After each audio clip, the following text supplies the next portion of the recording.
You're now watching Around the Horne, the weekly internationalist news update with author and historian Gerald Horne. Today is Wednesday, November 19th, 2025. Welcome everyone to the weekly series entitled Around the Horne, which is an internationalist news update with historian and Professor Gerald Horne. Dr. Horne's latest work is a new edition of his book entitled Blows Against the Empire, U.S. Imperialism in Crisis, which is available for pre-order on the International Publisher's website. Blows Against the Empire was originally published in 2008. This new edition of Blows Against the Empire includes a new introduction by Dr. Horne updating this classic text. Dr. Horne is also a permanent guest on the radio show, The Horne Report, which airs on Black Power 96 Radio on Sundays at 3:30 p.m. Eastern Time, and Dr. Horne also hosts a radio show entitled Freedom Now, which airs on KPFK 90.7 FM in Los Angeles on Saturdays at 11 a.m. Pacific. And replays of both shows can be found on the Activist News Network. And check out the Around the Horne Substack, entitled Notes from Around the Horne, which is a weekly list of some of the articles reviewed by Dr. Horne in preparation for each week's show. The link can be found in the description of this show. Dr. Horne, thank you for coming back on the show, and welcome back to Around the Horne. Thank you for inviting me. Horne, as we go around the horn, first I want to ask you about the docuseries entitled The American Revolution, directed by Ken Burns and Sarah Botstein. The series is a 6-part, 12-hour documentary, which premiered on PBS this past Sunday, November 16th, 2025. Dr. Horne, while we have not yet watched the series, we wanted to get your assessment and reaction to the docuseries on 1776. And also want to ask how the airing of this series at this juncture in history reflects any trends you see domestically within the U.S.? Well, first of all, I think it's important to say that the series is overwhelmingly anti-historical. What I mean by that is one reason to study history is to gain insight into the present. But this documentary series steers clear of the present because that would bring it into confrontation with Trumpism, and the Trumpistas have already moved to cut off funding for the Corporation for Public Broadcasting, which has been a major source of financing for this series. But by steering away from the present, ultimately it misleads a good deal of its audience. For example, if 1776 was so grand, how did we end up with Trumpism in the first place? And why is it that in the current edition of the British publication, The Economist, do we have a lengthy story written by Harvard Law professor Jack Goldsmith and former Obama lawyer Bob Bauer, sketching a credible scenario for 2026 November, whereby after an apparent loss by the GOP, they will impound the ballot boxes, for example, perhaps declare martial law. And if 1776 was so grand, how did we end up with such danger and such peril? How did we end up with January 6, 2021, when Mr. Trump sought to execute yet another coup d'etat? How to explain Andrew Jackson, Mr. Trump's favorite president, who in the 1820s executed the so-called Trail of Tears, a massive example of ethnic cleansing, when the indigenous population of the southeast quadrant of North America were expelled unceremoniously and marched across the continent to what is now Oklahoma, then called Indian Territory, which was supposed to be a kind of Bantustan until the settlers decided that they wanted that land too.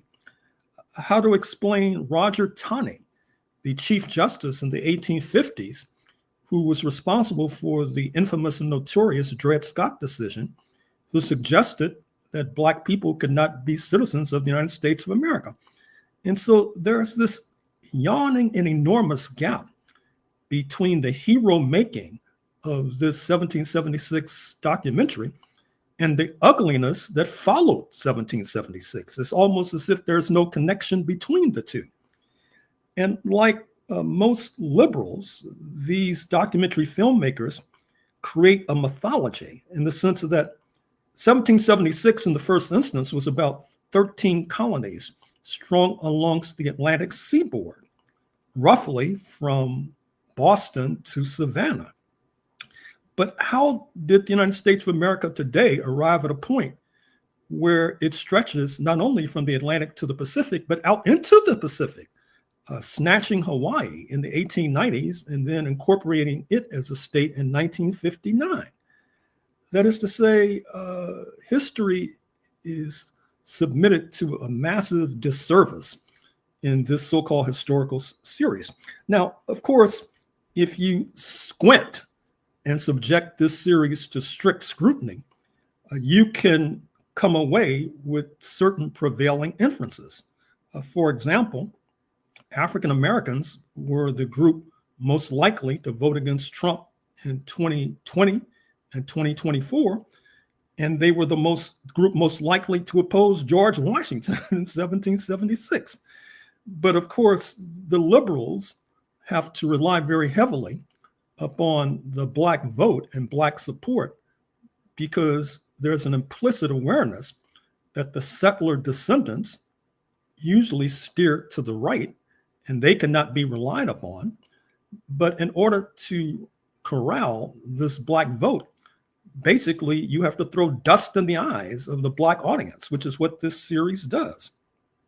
Still, it's important to add that despite its weaknesses, this documentary series is more ideologically advanced and politically advanced than most of our so-called radical and revolutionary analyses, because at least this series hints that a revolt led by enslavers might have had something to do with slavery, might have had something to do with the growing abolitionist movement in London, and that a revolt that was energized by the desire to seize the land of the indigenous may have had something to do with London in 1762, 1763, marking the so-called proclamation line, whereby they had forbidden land grabbers like George Washington from steering beyond this line in order to grab Native American land. And overthrowing the proclamation line was the central reason for 1776, which is one of the reasons why shortly after 1776 and the proclamation of the Constitution, these 13 colonies already had begun to expand.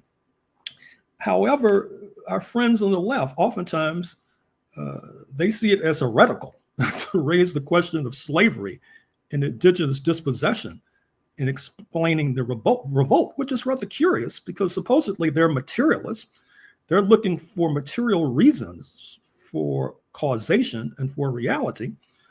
But instead of grasping and groping for material factors, they're left with empty and vaporous terms like liberty and taxation without representation. And even if you're going to raise taxation without representation, you can put that in the context of slavery, because it's fair to infer that settlers who are accustomed to free labor do not want to be taxed for services. They're too accustomed to having things done for free on their behalf.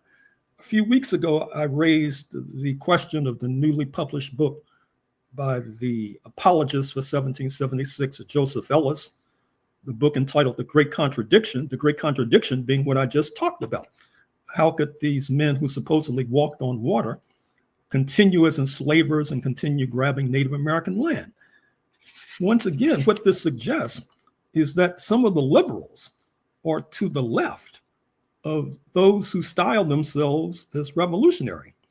That is to say, if you're going to do a materialist analysis of 1776, you should start in the first instance with slavery and indigenous dispossession, and then move on to the adjacent issues of settler colonialism and class collaboration, particularly amongst settler descendants in the working class, which continues to bedevil us, which is what we pointed out in analyzing the New York City mayor's race just a few days ago.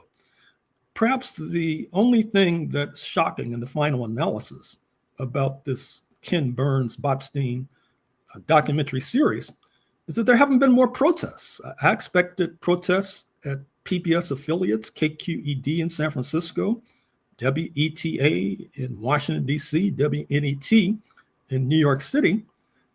But alas, those protests have not materialized yet. Dr. Horne, as we go around the horn, we want to ask you about several issues related to Latin America. First, regarding Venezuela, it was reported on November 11th that the USS Gerald R. Ford, the world's largest aircraft carrier, reached waters off the coast of Venezuela, increasing the specter of a U.S. invasion of Venezuela. On the other hand, U.S. President Trump said this past Sunday, November 16th, that the United States may open talks with Venezuelan President Nicolas Maduro. Also this past Sunday, November 16th, voters in Ecuador headed to the polls for a series referendums proposed by President Daniel Noboa, and voters rejected all four President Noboa's referendums. The voters handedly issued Noboa a decisive defeat, particularly as it relates to Noboa's plan to open the country up to foreign U.S. military bases, as well as rejecting Noboa's attempt to rewrite the Constitution, end public funding for political parties, and reduce the number of lawmakers in the National Assembly to consolidate his power. Also in Chile, on Sunday, the first round of Chile's presidential election has left communist Janet Jara and right-winger Jose Antonio Cast as the top two finishers, meaning that they will meet in a runoff on December 14th. And this past Monday 17th, President Trump implied that he would consider bombing Mexico in an attempt to target alleged drug traffickers. There also appears to be a color revolution brewing in Mexico. There are also stories out of Colombia and COP30 in Brazil. But let's pass the mic back to you, Dr. Horne. What should we be paying attention to in Latin America right now? Well, certainly Venezuela is on the front lines right now.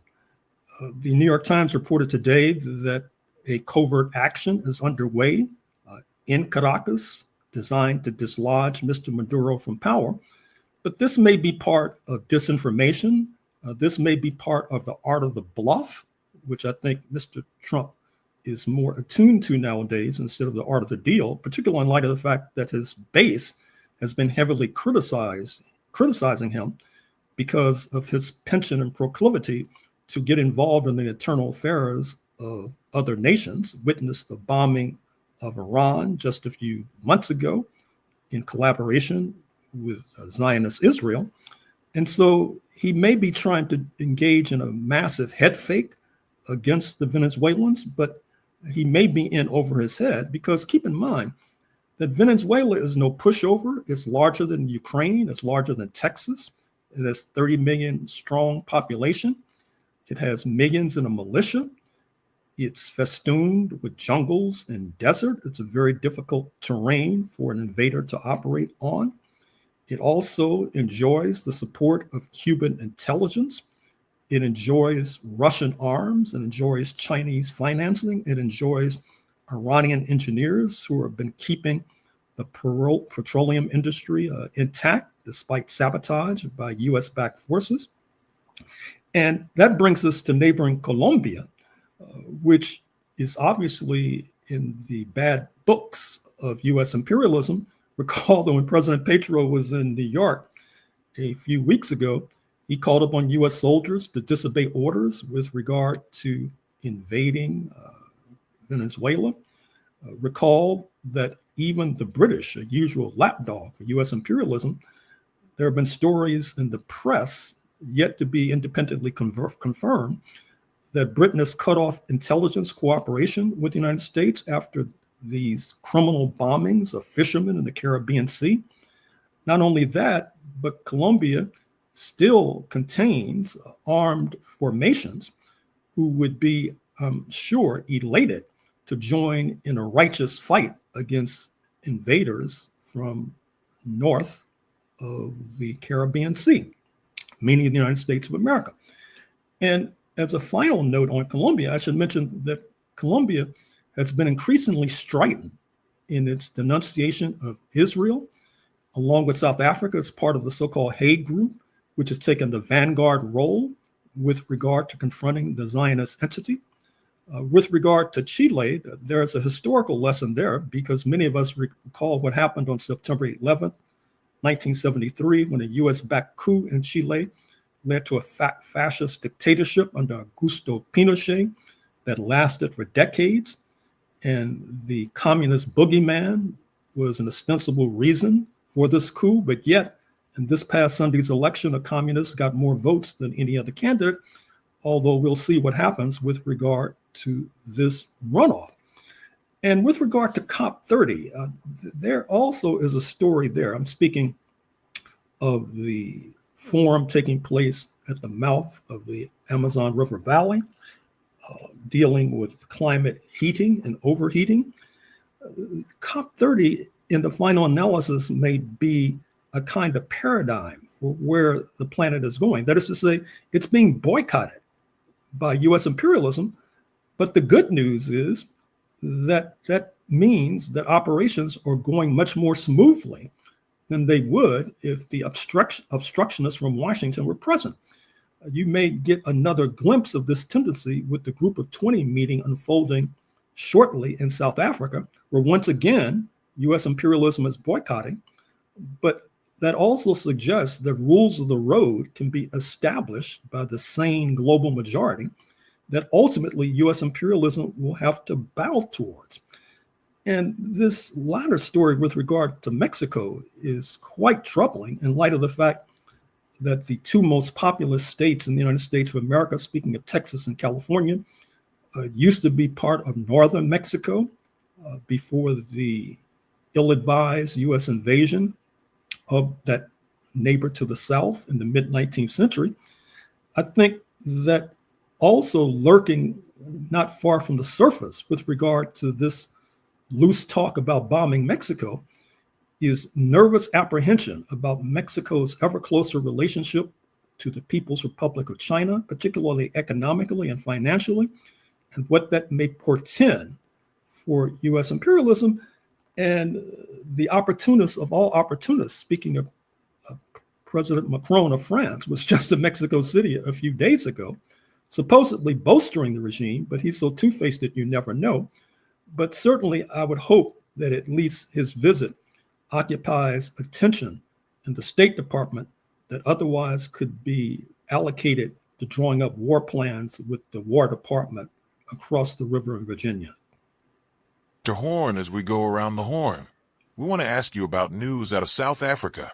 It was reported this past Sunday, November 16th, that the Umkhonto we Sizwe MKA party, led by former South African President Jacob Zuma, is experiencing significant internal turmoil, marked by factionalism, high turnover of key personnel, financial problems, and public clashes among its leadership. It was reported that Jacob Zuma's MK party is collapsing under its own chaos. Dr. Horne, what is your analysis and assessment of what is going on with the Jacob Zuma and the MK party? First of all, it should be said to begin with that when the leadership of the African National Congress got involved in a palace coup that supplanted the previous leader, Thabo Mbeki, and replaced him with Jacob Zuma, that was one of the most disastrous, catastrophic personnel changes in the history of this small planet, perhaps even worse than supplanting left-leaning Henry Wallace as FDR's vice president in 1944 with the right-wing Harry S. Truman, who then went on to preside over the atomic bombing of Hiroshima and Nagasaki, not to mention launching the Red Scare and exacerbating the Cold War. It should have been easily foreseeable that Jacob Zuma, with his multiple wives and his numerous children, presented the ultimate recipe for corruption. And that is what proceeded. But it was worse than that, because recall what happened in 2001, when it seemed like Jacob Zuma was going to be held to account, 2021, I should say, when it seemed like Jacob Zuma was going to be held to account because of his mass violations of the law. He unleashed tribalism. He called his fellow Zulus into the streets of Durban, which was totally hostile and alien to the best traditions of the African National Congress and their South African Communist Party allies. And it also had more than a scintilla of anti-Asian, anti-Indian bigotry attached to it. So when we read these stories about Jacob Zuma traveling north to Morocco, where he basically sells out the Polisario, the sole authentic, legitimate representative of the people of Western Sahara. Western Sahara, of course, once a Spanish colony, but then occupied by Morocco in the wake of the death of the Spanish dictator Franco. It was inevitable that he would go there with his begging bowl, since he is no more than a sink of corruption. But in all fairness, I should mention that Morocco has attained significant support in its campaign to retain phosphate-rich Western Sahara. And phosphates, of course, are necessary for fertilizer, necessary for agriculture. The People's Republic of China has been rather close to Morocco in recent months, if not recent years. But our audience should be aware of the fact that there's more than a hint of bad politics involved with this alliance between Zuma's MK party and the royal family in Rabat. What I mean is that historically, Morocco has been a source of anti-Blackness. In fact, as I pointed out in a number of books, it's Morocco that collaborated with London in terms of attacking African nations to the south, which contributed to the onrushing African slave trade. It was Morocco, which of course was involved heavily in the trans-Saharan slave trade, involving snatching and kidnapping African young men in particular. It's Morocco that as recently as the 1990s, you had segregated mosques in that North African country. And so Morocco, which also is a stalwart foe of neighboring Algeria, has been a human rights disaster, a political disaster. And to cap it all off, it brags about being the longest standing ally of the United States. Their Treaty of Friendship, believe it or not, was inked in the 1780s. And since that time, Morocco has been a reliable ally of this enslaving republic. Of course, needs to be reprimanded and rebuked for going there. And I'm sure ultimately he'll face justice in the courts. Dr. Horne, as we go around the horn, we want to ask you about news from yesterday, Tuesday, November 18th, that musical artist Nicki Minaj is working with the Trump administration to take a stand against what they describe as a Christian genocide in Nigeria. Yesterday, Nicki Minaj even gave a speech at the United Nations headquarters, calling out what she claimed as, quote, extremism against Christians in Nigeria, and said, quote, I would like to thank President Trump for prioritizing this issue and for his leadership on the global stage in calling for urgent action to defend Christians in Nigeria. Dr. Horne, what is your reaction to this news? And like our first question about the Ken Burns cover-up, how does this news that Nicki Minaj carrying heavy water for Dr. Trump and that she is doing so against Nigeria and Nigerians? Well, first of all, we have to acknowledge that there is religious zealotry taking place in Nigeria, particularly by those who call themselves Muslim. But Christians are not the only victim of this religious zealotry. There is Muslim on Muslim violence, so-called. But in any case, I find it curious that Nicki Minaj would collaborate with the Trump regime on this sensitive question, since we know that in terms of this kind of religious zealotry, it oftentimes has manifested itself in violence against Christians. Washington, along with its ally in Riyadh, Saudi Arabia, have been largely responsible for this phenomenon, going back to Afghanistan in the 1980s, or Bosnia, a former constituent republic in Yugoslavia in the 1990s. We also know, and I hope that Nicki Minaj has been briefed on this, that these religious zealots are in the process of trying to strangle and asphyxiate progressive regimes in the Sahel, neighbors of Nigeria, including Niger, Burkina Faso, and of course, Mali. We mentioned more than once the ongoing attempt to blockade Bamako, the capital of Mali, in order to bring down that regime. But perhaps more than that, Nicki Minaj violates the heroic traditions of her compatriots in Trinidad and Tobago.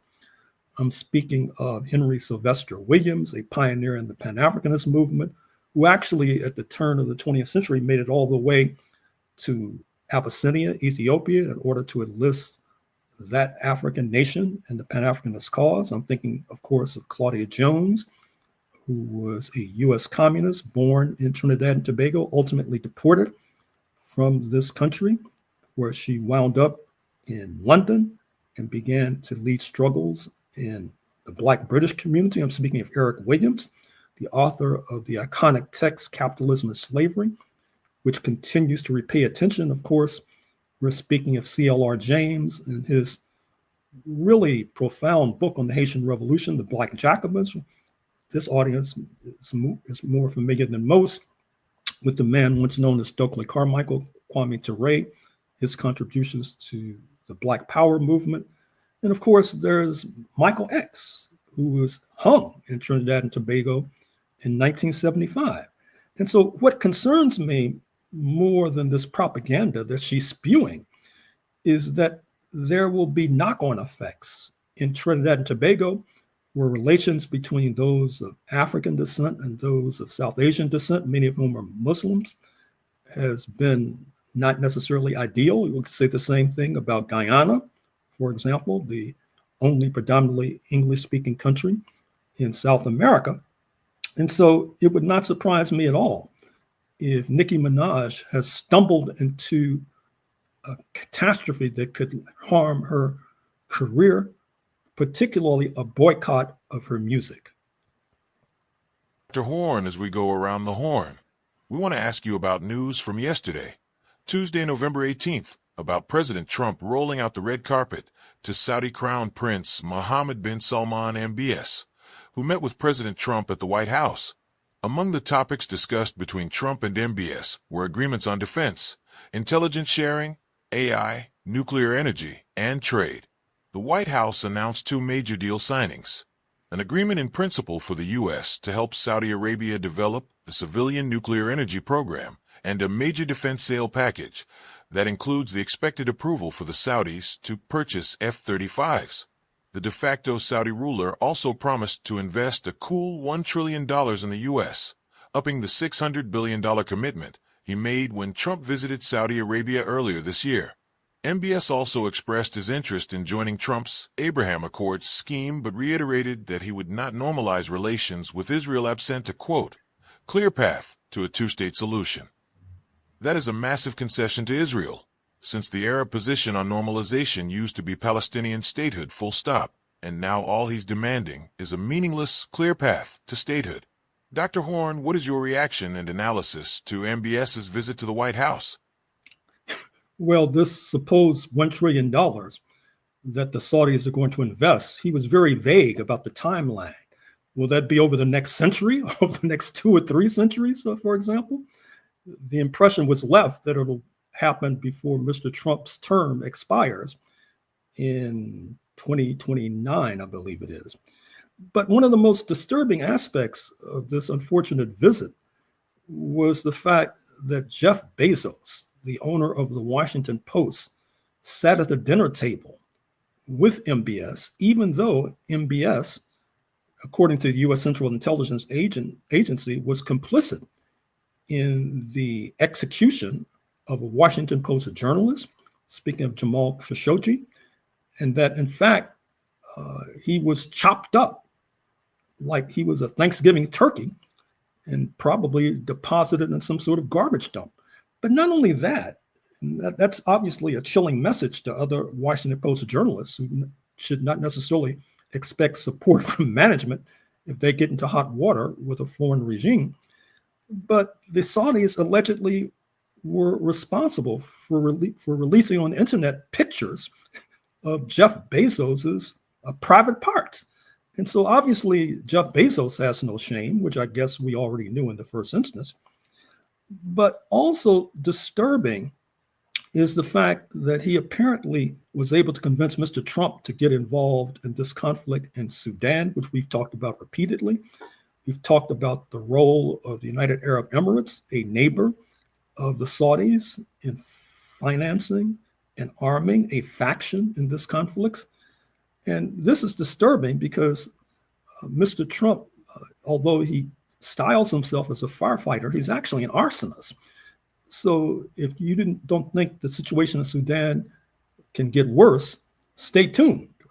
Watch carefully the misdeeds of Mr. Trump.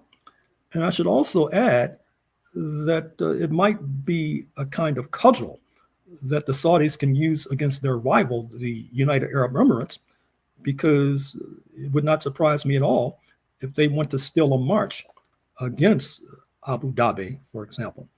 But I'm afraid we've reached the end of the road. We state these facts only to let you know that those of us who are revolutionary, Pan-Africanists, is not because we love revolution. It is historically determined, and we have no alternative but to follow history and to use history for the benefit of our people.